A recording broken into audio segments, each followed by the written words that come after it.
Hello বন্ধুরা, আজকে চলে এসেছি আমি দেখুন শেফালিদির রান্নাঘরে। আজকে নতুনত্ব এক মিষ্টি তৈরি করছি, ময়দা দিয়ে মিষ্টি তৈরি করছি। মিষ্টি তো অনেক রকম খেয়েছেন বন্ধুরা, আজকের রেসিপিটা আজকে এখানে এক বাটি দুধ, আর এখানে নিয়ে নিয়েছি এক বাটি চিনি, এক বাটির একটু কম চিনি নিয়েছি, আর এখানে নিয়ে নিয়েছি এক বাটি ময়দা, আর এখানে নিয়ে নিয়েছি কাস্টার্ড পাউডার।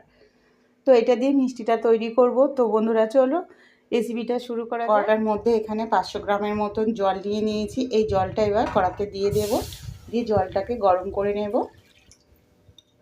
দেখুন আমি এখানে 4খানা এলাচ একটু ফাটিয়ে দিয়ে দিলাম। এই এলাচগুলো দিয়ে জলটাকে একটু উষ্ণ গরম করে নেব। তো বন্ধুরা দেখুন আমার জলটা কৃষ্ণ একদম উষ্ণ গরম হয়ে গেছে। এবার আমি যে এখানে এক বাটি দুধ রেখেছিলাম, দুধটাকে কিন্তু আমি একটু এই গরম জলের মধ্যে দিয়ে দুধটাকে গুলিয়ে নেব। অল্প অল্প করে দিয়ে জলটা কিন্তু বেশি গরম করা যাবে না, তাহলে কিন্তু দুধটা ডেলা হয়ে যাবে। তো উষ্ণ গরম হয়েছে, এবার আমি দুধটাকে সমস্ত গুলিয়ে নেব। দুধটাকে সুন্দর করে আমি ফুটিয়ে নেব 10 মিনিটের জন্য। দেখুন দুধটা কিন্তু আমার ফুটে গেছে, আর এখানে আমি একটু ফুড কালার দিয়ে দিচ্ছি। এবার এখানে আমি এক বাটি যে চিনি রেখেছিলাম, চিনিটা এর ভেতরে দিয়ে দেব।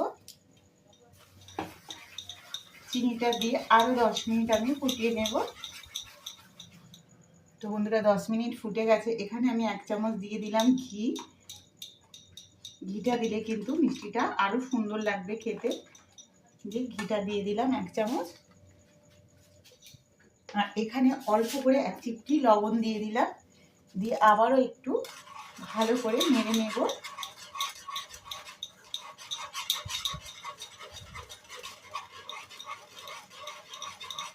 এটা যখন ফুটাবেন দেখবেন খুব সুন্দর একটা মিষ্টি গন্ধ বেরোচ্ছে। এবার আমি এখানে দিয়ে দেবো 1 চামচের মতন কাস্টার্ড পাউডার।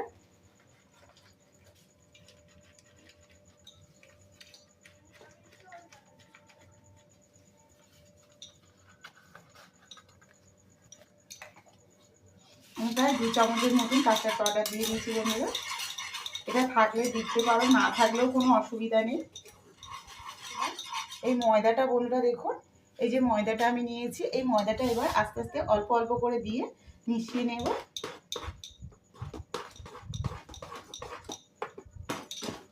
আঁচটা কিন্তু একদম লো ফ্লেমে রাখতে হবে।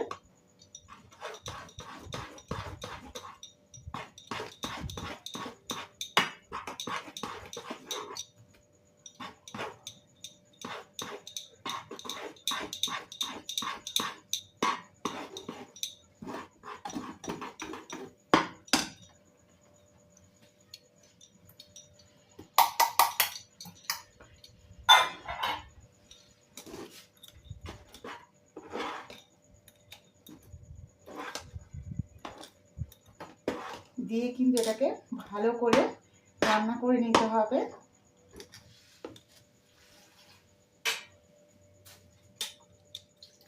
এখানে আমি আরো হাফ বাটির মতন জল দিয়ে দিলাম। যেহেতু এখানে ময়দাটা আমি 1 বাটি দিয়েছি, ময়দাটা যেন ভালোভাবে কুক হয়ে যায় তার জন্য আমি আরো 1 বাটির একটু কম জল দিয়ে দিয়েছি। এটাকে ভালো করে রান্না করে একটা ডো তৈরি করে নেব। আঁচটা কিন্তু বন্ধুরা অবশ্যই লো ফ্লেমে রাখবেন, নাহলে কিন্তু এটা তলায় লেগে যেতে পারে। লো ফ্লেমে ভালো করে রান্না করে নেবেন। এটা মিষ্টিটা আমি এবার তৈরি করে নেব একটা গোল গোল শেপ দিয়ে। এই যে মিষ্টিগুলোকে আমি তৈরি করে নেবো সুন্দর করে।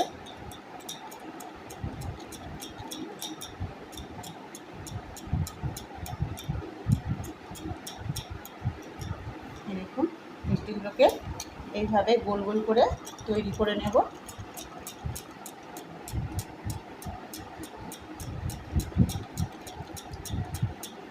গোলটা একটু ভালো করে করতে হবে, যেন একটা ফাটাফুটি না থাকে। এই যে একদম গোল গোল করে সুন্দর করে মিষ্টিগুলোকে তৈরি করে কোট করে নেব। এই যে দেখতে পাচ্ছ বন্ধুরা, দুধের মধ্যে দিয়ে সব মিষ্টিগুলোকে কোট করে নেব।